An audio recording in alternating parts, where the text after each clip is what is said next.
Evet, yaldızlı termosumundan çay keyfine devam et. Az önce Doğan'ın bir tane komşusu geldi, bu sitede oturuyormuş hanımefendi. Ondan sonra Doğan direkt şey yapıyor. Abla termoslar kesinlikle benim değil, Kadir evden get, dedim ki sanki suç aleti görmüş de kendini korumaya alıyormuş gibi, Allah'ın cezası. Ömründe bileşik termostan çay içmiştir. Yalnız o kadar yavaş çay içiyor ki bak, 4. bardağım. Benim ağzım teneke değil senin gibi çünkü. Bak görüyor musun, ilk bardağı, 4. bardağı ilk bardağı.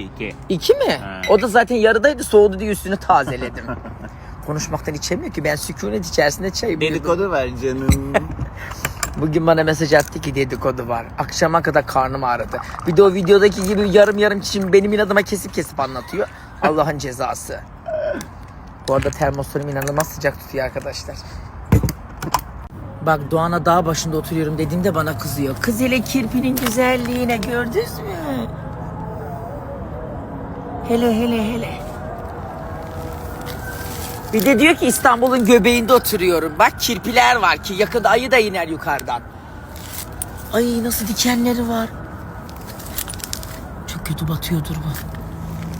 Hele gel. Buna da nasıl seslenilir ki? Kuçu da denmez. Hele tatlılığına.